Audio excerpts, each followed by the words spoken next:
Welcome to the Organ Podcast from the Royal College of Organists with me, Mark O'Brien. Well, right now I'm outside the Royal Birmingham Conservatoire, which is home to one of the more exciting organ departments around at the moment. And they're in the middle of an ambitious project of commissioning a range of new instruments that will represent nearly 500 years of organ design and sound, from historically inspired instruments to modern symphonic organs. Well, I'm about to meet Daniel Moult, the head of organ here, because I want to know how the design of an organ can inform musicianship and what young organ students today actually want to do with the instrument. Also in this episode, I meet one of the world's leading organists and improvisers, David Briggs. I talk to David about his work at the Cathedral of St. John the Divine in New York, improvising, and his many transcriptions. You know, whether it's right to ethically correct to transcribe Mahler on the organ. Is there an ethical problem? Well, there could be, because, you're sort of, in a way, recasting the original. And I often think about this. Well, that's all coming up later. But now I am in the organ studio at the Royal Birmingham Conservatoire, aptly named because there's not one, but two organs in here, and the head of organ, Daniel Moult. Well, Daniel, these are not just practice instruments. You've commissioned these with specific intention. Absolutely, Mark. So we will have, over the course of the next few years, 5 new organs, 3 existing organs, so a fleet, what's a collective word of I don't think there is one. Should we call it fleet? A fleet of 8 organs, which is thrilling. And what we wanted to do, because we're so blessed with such generous donors, is create a really varied playing experience so that our students here could experience everything from the technique and the sound of a 16th century mean tone organ right through to the challenges of playing an electro-pneumatic symphonic organ of the early 20th century and everything in between. Now, to do that with absolute authenticity, we'd need 25 organs. We've not quite got the space or fence for that, but what we are trying to do is just create the main boxes to tick, if you like, so that when you come here to study, the mainstream of the repertoire, you get something of the different sounds and playing techniques to take away with you. Are you doing something different here? Referring back to your own experience when you were studying the organ, is this perhaps in response to something that you think perhaps was missing, really, when you and I were young organists studying? Yes, I think I am filling in the gaps. I think we all do things differently from how our teachers did them, and I had some wonderful teachers, but everything has moved on so much that I think rather than reading textbooks and treatises, I think musicians now are more open-minded. There's less of those pedagogical wars that were fighting in early music circles when we grew up, and perhaps now more it's about keeping an open mind, but also letting instruments, letting repertoire point you in certain ways rather than fighting turf wars over what musicologists say. It's been an enormous sort of shift of direction and tone. And one thing we're very much about here at RBC is creating unique musicians. I would feel something of a failure if all our graduates ended up sounding the same, and if they have the same career. We're about, making the individual musician, and the instruments here are part of that journey. But how do you do this physically, practically? So you're sitting in front of, very beautifully decorated, a Flentrop organ, and behind us, a new William Drake, you're calling it the Juliet organ. How is the organ informing the musicianship of your students? The organ is absolutely critical, and to paraphrase Marie-Claire Alain, it's the greatest teacher. It's become something of a cliche, but she's absolutely right that with a little bit of guidance, this organ is giving huge amounts of feedback to the student that they can then take on into other musical situations. So, we're not saying that hereafter all our students must play Schnittke pastiches or else you can't play early Bach and Buxtehude. Not at all. We're saying learn from the experience of what this organ is teaching you for that music, and then take that elsewhere. Well, can you show that? In many ways, yeah. I don't know if it's about not just showing what this organ does with that sort of music, or perhaps what the organ doesn't allow you to do, maybe, in terms of how you play. That's a really interesting point. I think I would phrase this what it likes and what it doesn't like. And it's finding the parameters of what sits in the middle. So there's no one solution, but there are ways that it will encourage you to play. So let's have a listen. I notice it's quite fun in this room. You've got the bellows and the blower exposed. You've got them over the doorway. There they go. they're sort of in the roof, lovely Yeah. pine, sort of naked bellows, as it were, and then the beautifully designed, I mean, you've got lovely woodwork here, 2-manual Flentrop. The first thing I noticed, you've got the short keyboard, so that the length of the notes are very short. The bulk of this is a pastiche of Opschnicker, an organ that he built in Dedersdorf. And that's not just because we're trying to create an academic copy, which has been done elsewhere in Europe, but just because the truer that we are to one organ type, the truer we are to a playing experience, which the student can then take and use however she or he wants to. You've got a straight pedal board, Yeah, very short, pedal board, short sharp keys, which stops at D. Basically, if I approach this organ and I play it like a typical early 20th century electro-pneumatic action organ, then everyone says, oh, what a disappointing Flentrop. Yeah, that sounds rather spitty and unformed. The sound's rather aggressive. Mm-hmm. And then the moment that I just listen to the wind and just behave on the key in a certain way,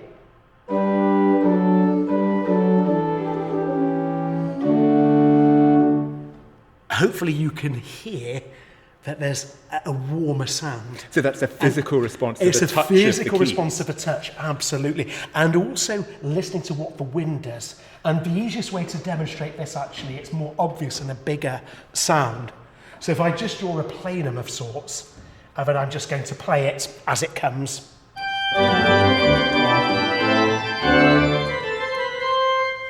And now I'm going to just be a little bit more mindful of my touch. And I'm also listening to the wind, so I'm just having to breathe with the instrument a little bit more deliberately.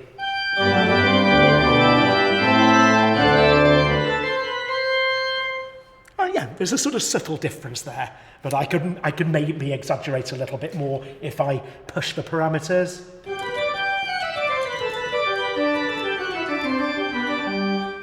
Lots of consonants, a rather ugly, slightly jolty sound that you're hearing. And now if I just calm everything down.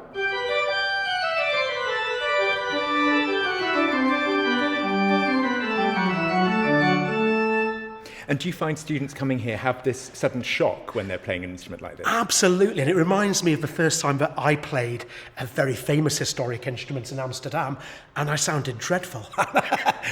My teacher turned round and said, "It's not the organ, it's you," which was the most humbling thing that I had to learn in my early 20s. And it does that people sit down, and even if they can get round the pedal board, the fact that you've got completely different console dimensions, they will often sound quite jolty and jerky. And the wind will sound a bit asthmatic. And then you meet the organ on its own terms and you work out that you can make a beautiful sound, breathe with the wind. It takes time. But it's a question of technique as much as listening? Yes, or is it really listening? It is. It's about technique as well. And it's about the ergonomics of controlling the key. It's about soft releases. It's about both staggering and coordinating releases. All these things that we teach on these organs and some of the mechanical action practice organs. But here it's like in multicolour. You know, often on a modern mechanical action instrument, you get a sense of something misbehaving. Here, you really have to be beautifully technically controlled to make the organ sound well. It will also tell you a maximum speed you can play as well. I mean, that's interesting because at what level is this transferable? Because it's all very well having a bespoke instrument like this for a particular sort of repertoire, so Bach, the early music. But a lot of the time, and you would do this, you'll be playing Bach on, you know, perhaps a big old Willis with fat diapasons, large reeds and electric action. That's actually probably quite a challenge, just as much as playing on an instrument like this. It absolutely is, Mark, and it's an excellent point. And I think, you know, in the world that we're living in, this postmodern world where, you know, we're no longer, if you like, have to follow slavishly the idea of history and historical copies, this is giving information. And I think with that information, we do what we want and we translate it how we want. You could go and play Bach on a Willis and play it entirely in a Walter Parrott way. You can go and play Bach on a Sauer, and it makes sense to play it like Rega with crescendos and lots of rubato. So I think, you know, one can look at it completely differently and say, this organ is an irrelevance. But to me as a musician, we're all about absorbing as much as we can and then using the information in whatever way that we want to. So the very experience of playing, say, Buxtehude early Bach on an organ like this, I think just stays with whoever plays it. How they use it is up to them. It also makes them a more refined musician and a better technician, because I think to play this organ and make a nice sound is a real challenge. And I think that also transfers to completely different playing styles. So one thing I've noticed, and it wasn't a surprise, but I've noticed that students who get really good playing the flentrop, the level of control when they're playing franc and dupré, completely different techniques. They're listening and their control with a different playing style and with different use of wrists and hands, but it's still got more control because that's the sort of discipline that one thing feeds another. And when you're playing the organ, there's so many holistic connections that we have. So in an odd sort of way, I would be looking at this as specialist, but actually what you're saying, no, it enables you to be generalist. Yeah, it would be a bit of an indulgence, I think, to have this here if we didn't think that it had really important, a real significance for every student that comes through the door. It would be a bit of a vanity project. But I passionately believe, and so do my colleagues here, that this is critical for creating really good musicians and people who listen to the sound that they're creating on the instrument. And that transfers, as you say, to the Willis with a detached console, as it does to a little mean tone organ that's arriving next year in the corner. What are the students coming here? What are they wanting to do? It's really interesting, I think, how perspectives have changed and continue to change since COVID. I think now if you spoke to the students, you probably find a cross-section, those who still want to do cathedral and church music entirely, but I think more and more are wanting to do a portfolio career. And I think that's how the music profession is going, that they want to play the organ, but they acknowledge that they will almost certainly do lots of different things with that. They'll be teaching, they'll be examining, they might be editing music, they'll be maybe doing some church work, they'll be doing some concert work, a whole mix. And I think that both gives professional security, and it's also, I think, how the profession has sort of moved on, that we've not perhaps got these same completely contained careers that were the case when I was growing up 30 or so years ago. In terms of being in Britain, how do the career opportunities that are available to organists as musicians and performers, how does that compare to the rest of the world? I think those of us in the UK know that financially there are better places to be, and we have had students go over to the States. I can think of a few in recent years, and they're developing really good careers out there and probably earning quite nicely from it. We've also had quite a number of students over the last 10 years settle into Germany, doing postgrad work, working over there as well. And again, there's perhaps more of an established career path there. But for those of us who remain in the UK for whatever reason it is, I like to think that we're giving them every opportunity to succeed and help them on the way. Interestingly, we do get people from overseas who come because we are English, and they say, well, we want to study English repertoire, whether that's Bird or Purcell, or more often Elgar and Whitlock. And it's interesting how, repertoire, which I think when I grew up was a bit like, oh dear, you're English, you don't have the best organ music.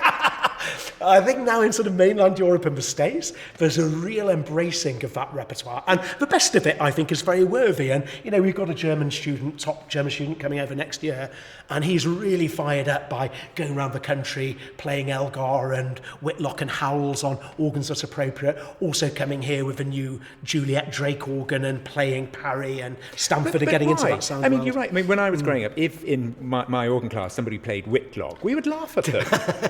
I mean, even though it's, we probably secretly love music. So what is it about? Is there a resurgence in what probably never was a really solid English style? I mean, where's that coming from? That's a fascinating question. Is it that pendulums always swing and they never swing back in the same place? So when we were growing up, being educated, say, in the 90s, there was a reaction against the perception of our generation above, or even two generations above, who loved their Howells and their Whitlock. That's just regarded as passé. And let's be honest, not all of it is top quality. There's probably a small amount of real worthwhile music in that area. And I guess that, like anything, every action has a reaction. And I think we're now seeing that reaction and, an acceptance of the best that was English. So here with our own students, we give them absolute cross-sections, Sphaelink to Messiaen and beyond, because that's important. The students who come from overseas, they often want more of an English accent. So that's fine. We focus more on the Bird and the Purcell, the Handel, the Elgar. Well, that's really interesting. I mean, that's encouraging. Yeah. I think. But in your experience, is there one country that right now is the leading light in terms of organ culture and organ playing? The grass is always greener, isn't it? And I think if I had a gun to my head, I'd say that perhaps Germany is still where it's at, in my perception. But speaking to some German colleagues, they tell me of frustrations and, concerns as well about not just organ culture, but classical music culture at large. But I'd say that perhaps Germany is still culturally where the organ art is perhaps at its most fulsome.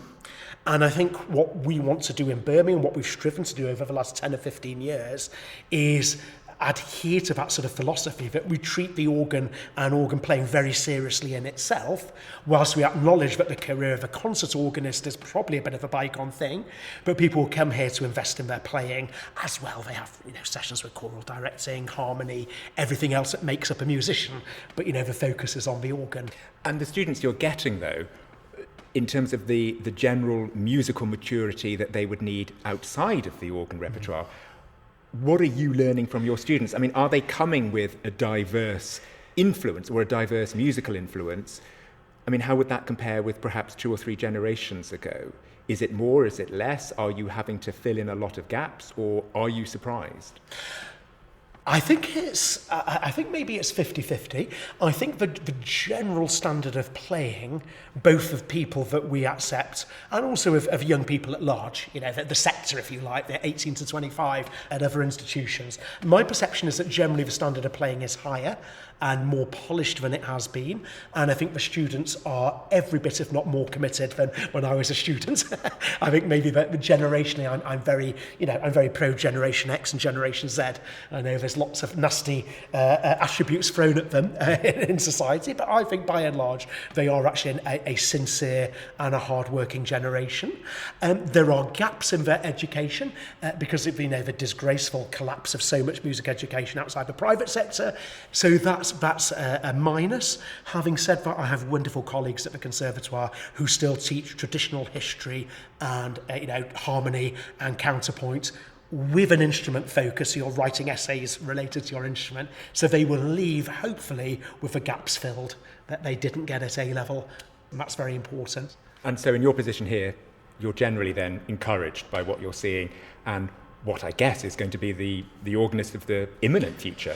I am 95% encouraged. I really am. That's a good margin. That's a good margin, isn't it? The world's not perfect, but I genuinely am. And I just see, recent graduate students we've got coming through, students who are interested in the next few years, and it's really, really positive. And not only are they lovely and wonderful people to work with, but they realise the profession's changing.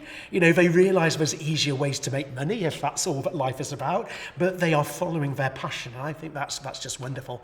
And yet they're also more mature and open-minded than I was in my late teens and early 20s, in that they realise at some point, they've got to be realistic and find out their own path professionally through this. Daniel Moult, thank you very much. Thank you, Mark.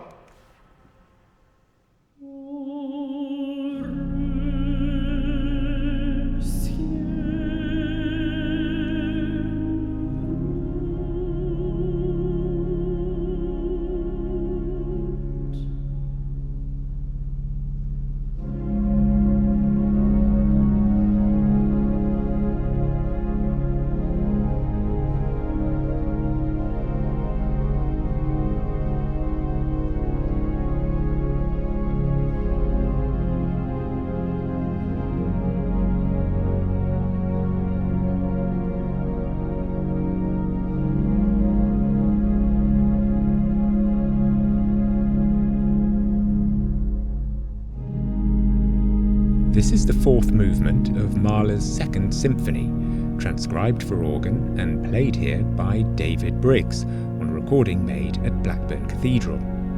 And it's just a small part of an extraordinary portfolio of orchestral transcriptions that David has arranged for organ from composers such as Mahler, Ravel, Brahms, Schumann and Tchaikovsky.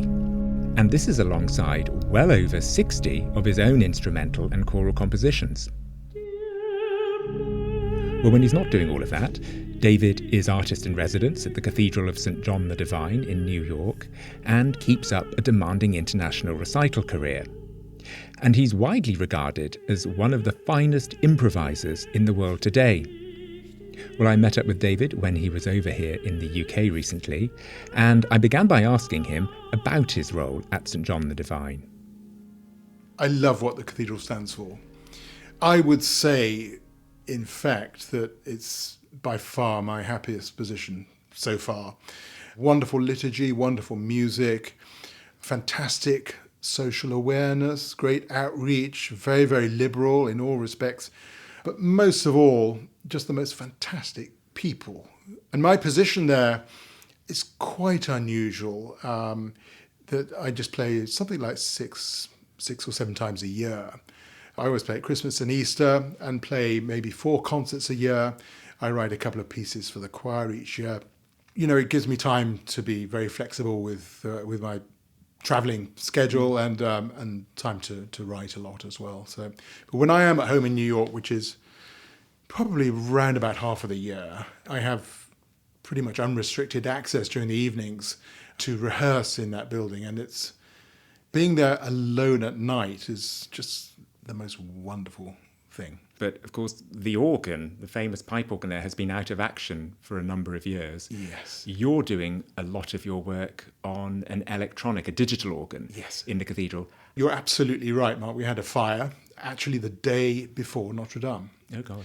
We had a little accident in one of the small rooms in the basement of the cathedral, in the crypt. And it was in the middle of the Palm Sunday Mass. And people smelt this new aroma, you know, and I think everybody thought it was like a new type of incense or something, until the fire alarm went off and the red fire trucks came, and they came in, and of course the cathedral was evacuated. The organ just suffered really some smoke damage. So what's happened is that the whole of the instrument, all the pipes of 8 feet and smaller, have gone back to Warrensburg, Missouri, to the Quimby Organ Factory. They did a magnificent restoration of the organ back in 2008. So we've been without the organ for a whole 5 years, and we obtained the use of this really remarkable organ by the Walker Technical Company from Pennsylvania. I mean, I would say, in truth, that it's the first electronic organ I've really fallen in love with. I mean, it sounds very, very impressive in the cathedral. It's set up very well, enormous gantries for the speakers, very powerful amplifiers. And you give recitals on it. I mean, it hasn't stopped you. It hasn't held you back. And I mean, you know, during the pandemic, when the cathedral was closed for, I think, about 18 months, actually, it was a real lifeline for me to go in and, you know, I did a lot of rehearsal on it, a lot of recording, because I had all this time to practice. I finally got things learnt properly that I should have learnt much more thoroughly 30 years ago. Well, America is your home. It's been your home for probably about 23 years. Yeah. Obviously, you're British. You grew up in Birmingham, and you were an organ scholar at King's College, Cambridge. Yes. And before leaving to the States, I think you amassed 3 cathedrals under your belt: Hereford, Truro, and Gloucester. Yes. You had both there. America's now your home. Is that right? Very much. I actually have 2 passports, a blue one and a red one. Having had so much experience in the English sound, English cathedrals, is there a difference for you playing in America? There is. I mean, you know, my most of my playing in America is for concerts, and I mean, I've been actually playing in the States, I suppose, since 1994. I was lucky enough to win the improvisation competition at St Albans in '93, and part of the prize for that was representation by Philip Truckenbrod, the American concert agency. So I started doing a lot of touring in the late 90s in America, and the audiences are different for sure. I mean, the whole kind of ethos, I think, is different. There's a lot of private philanthropy with the concert series in the US, and also does that mean bigger organs, better organs, more organs? That's a good question. I think just a lot of the recital series themselves are sponsored, you know, by individuals. Which is so better organists for bigger organs. Maybe on the whole, larger fees, I guess. You know, to be absolutely honest. But I'm extremely fortunate and absolutely love what I do. Probably this year about 65 concerts, I guess, and about half of those are in Europe, and half in the US. And so it's for me a very happy balance. And what about the instruments? Because presumably there aren't the great historic instruments that you'd find in Europe on the continent. But nevertheless, is there an American sound? There is. There very much is. I mean, it's a sort of smorgasbord in a way. I mean, the organs at the beginning of the 20th century in the US, a lot of them were built by builders like Hooke and Hastings, and especially Ernest Skinner, who really inherited a lot of the sound world of Henry Willis, actually, from this country. I mean, I love the very blended and symphonic nature of the Skinner organs. And then in the middle of the 20th century, the American classic organ came into being, which was, I always think it's the sort of musical equivalent of Fifth Avenue with all the yellow cabs and the everybody on their horns, even though it says "Don't honk." It's very full of razzle dazzle and metallic sort of brilliance and fire. Very, very bright sound, very incisive. But I think now, I mean, it's a real mixing pot. A lot of organs in the US are being built sort of on the model of the Romantic tradition, both the German Romantic organs and especially, I suppose, the French Romantic organs. Although it's always interesting to me that Marcel Dupré especially absolutely loved the organs of Ernest Skinner. He loved the American sound. And very intriguing that Louis Vierne, the organist of Notre Dame, in 1932 had a plan to have an American-style console at Notre Dame because he enjoyed playing in the States so much. Are the organs treated differently in their liturgical role? I think it varies a lot. You know, a lot of the big programs in the cathedrals in the US are kind of modelled on the British style, I think, with evensong and sort of style of playing. Hymns, I think, in the US is kind of different to here. If we went upper semitone in a hymn, we sort of think, gosh, that was a little bit unusual. But you hear that kind of thing a lot in the US. And things like the introductions to the hymns, very often American organists will improvise for 30 seconds to introduce a hymn, which I think is always rather fun. The way I was brought up at King's is, of course, to play it absolutely straight with the soprano and the alto in the right hand, the tenor in the left hand, the pedal playing and the bass part, and there it is kind of thing. But for me, the more improvising, the better. Is there much improvising in America? There is in places. I mean, there's some wonderful improvisers in the US. I would say that there's not the tradition of teaching it. So how do things, when you improvise in the concert program in the States, then how is that received? Because then presumably that's slightly a novelty in certain areas. Yeah. How does it go down? It always goes down very well. I mean, I try to explain a lot about what people are going to hear and what to listen out for. And I suppose my sort of main priority in a way is to try and give the impression that the audience are listening to something that could have been composed. That has a very clearly recognizable form, plenty of development, plenty of variety, and plenty of energy. So do you prepare quite a lot? I mean, how spontaneous would one of your improvisations be? I mean, are you literally off the cuff, or are you thinking about a structure, modulations or themes in your head to a certain level? Maybe 10, 15 seconds. Right, so it's off the cuff. It's off the cuff, yeah. But then how do you get the structure? I mean, you really letting serendipity take its chance, or do you have quite, a level of control? It's really composing on the spot. It's the same as composition, but speeded up about 100,000 times. Except, of course, you don't have the delete button, so you're really living dangerously in a way. But the rules for the improviser are exactly the same as for the composer. Whether you're improvising in the style of Bach or Mozart or Brahms or Liszt or Debussy or Ravel or whoever, Duruflé, the rules are exactly the same of harmony and counterpoint and form and orchestration. So it's just a matter of a sort of subconscious element of, you use, I suppose, techniques that have been built up over quite a few years. I mean, I've heard a lot of your improvising. To me, it sounds like you use more of the contrapuntal and more of structure than perhaps other people might when improvising. That perhaps there's less of being aware that you're filling to think of the next thing to do. Yeah. But there is a structure, a development that is actually taking place as you say, as if it could have been written down.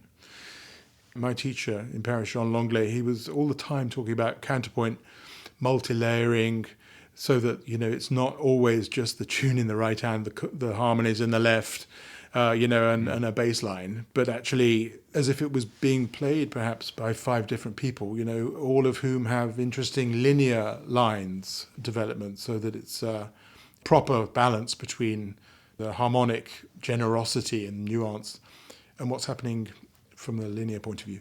But you have perfect pitch. Mm-hmm. Do you think that helps? Yeah. Really? Definitely. Yeah. I mean, the essential when you're playing is that you have to be able to hear what you're going to do just a split second before you play it. If your hands are ahead of your ears, you can suddenly hear that, if there's not enough oral. I mean, improvisation really is an oral tradition. I think it's an oral art. You go into this in a big way because one of your main influence, I think, for improvising is Pierre Cochereau, yes. Legendary organist, 50s, 60s, 70s, 80s at Notre Dame. Yeah. You actually transcribed, you took 11 years transcribing, I think, most of his improvisations. Why go to that level? Well, I remember hearing him for the first time when I was a choir boy on an LP. I was 10 years old.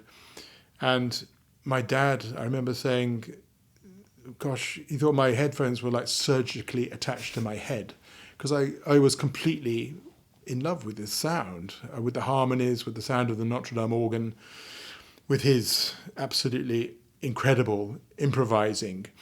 And that sort of stayed with me. And then actually, I think it was in 1986 when I was the assistant organist at Hereford, just really to sharpen my own oral skills and to find out more about his harmonic language, I just set about transcribing a little bit, just with the headphones and listening to it bar by bar and writing it out sort of note by note. In some way, did that shatter an illusion, because you're seeing something that's improvisatory and now you're putting it into its structures, you're seeing it in bare black and white. Did you sometimes think, I see 32 repeated quavers in the left hand here while the melody is in the octave? Or did you learn, did it really open your eyes? How was that experience? Because that's an unusual thing to do, I think. It is. I sometimes think it's a little bit like when Bach copied out the whole of the Premier Livre d'Orgue of de Grigny. He did that because he wanted to find out what was happening in the great French classical tradition, especially with the harmony and all these wonderful suspensions and this great harmonic language that composers like Couperin and de Grigny used all the time. So I think with Cochereau, my primary interest really was to find out about his harmonic language. And you can really see direct lineage, I think, from what people like Debussy and Ravel were doing in the 1890s and 1910s, 1920s. Do you think Cochereau is groundbreaking in terms of the organ world of his style of improvising? Yes. Really? Now, I'm lucky enough to be invited to many juries in the States and also a lot in Europe, in Holland and in France, Germany. And I think the influence of Cochereau on the current generation of improvisers is absolutely enormous. He would be, I think, very proud of that. He described actually improvisation as an art that was on its way out. He was very concerned that people weren't interested in improvising anymore. But I think that he really turned that round. And I think that the fact that everything he improvised in Notre Dame from 1968 until his premature death on the 6th of March 1984, everything was recorded. So there are literally thousands of sorties, thousands of preludes, hundreds of improvised symphonies. There's an incredible legacy all on reel-to-reel. From your point of view, in a sentence, what makes a good improvisation? I'd say a generous harmonic nature and a really good sense of construction and something that never goes on too long. What's a bad improvisation? Because you must have heard many. I think it's something that sounds improvised. Oh. But that's tricky to work that one out. Surely, how would you work? What I'm really getting at is a favourite phrase of my teacher, Jean Langlais. He used to say, "On ne peut pas improviser l'improvisation." it's impossible to improvise improvisation. There must always be a strong compositional element to it. I think a bad improvisation is something that's static, something that stays in the key too long, has no sense of climax or development. Who are the best improvisers in terms of countries? Would you say it's still in France? Is it England? Where do you think, the shining lights of improvising? I think it's still Paris. Really? But that's a few people. We're talking a handful of people, really.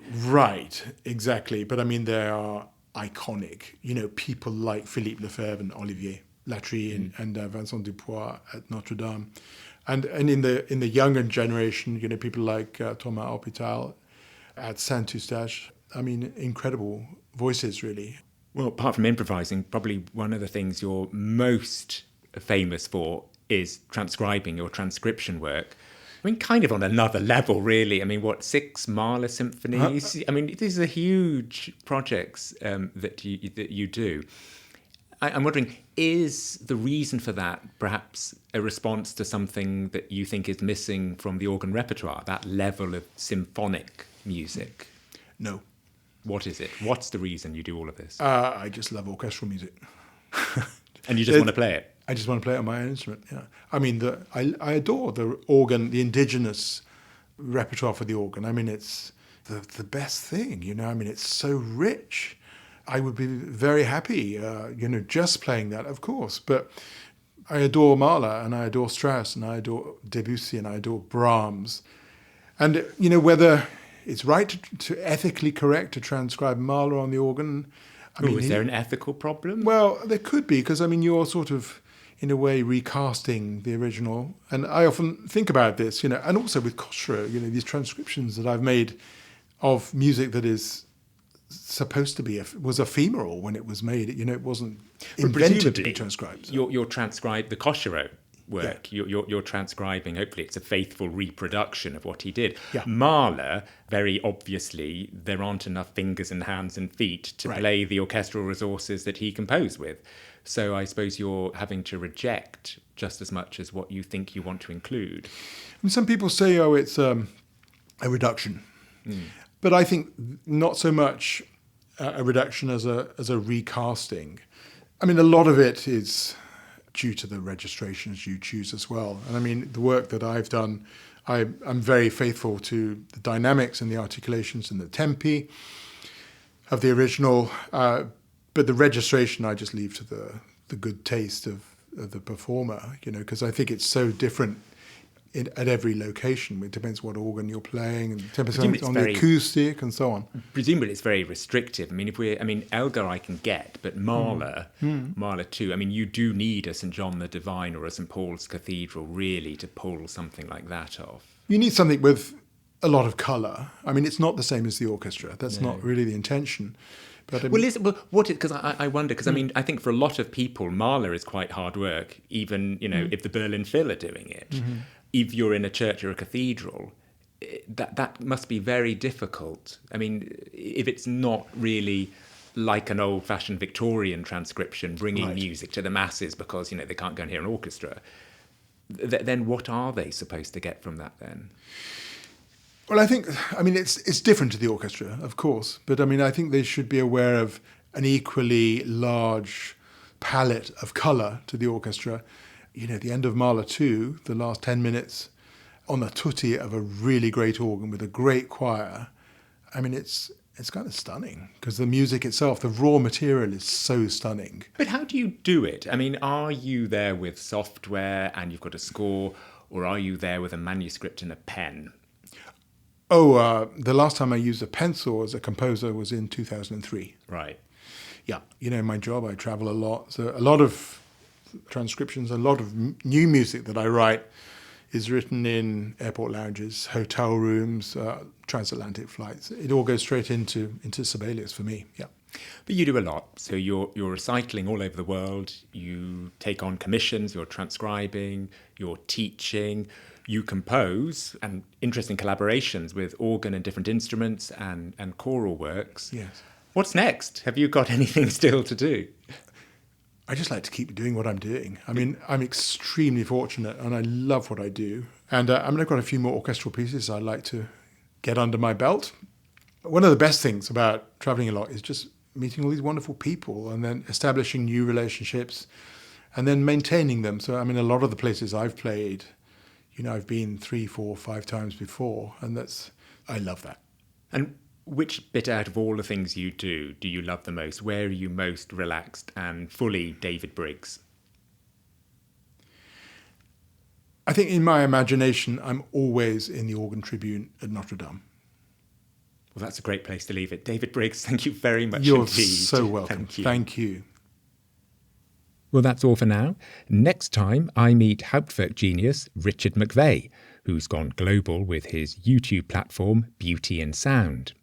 And I also talk to one of the UK's most established and influential teachers of the organ, Anne Marsden Thomas. But let's go back to David Briggs and end with him playing his own transcription of a Pierre Cochereau improvisation on the French nursery rhyme Alouette, gentille Alouette. He's playing it here on the Walker Technical Company digital organ, currently being used at St John the Divine.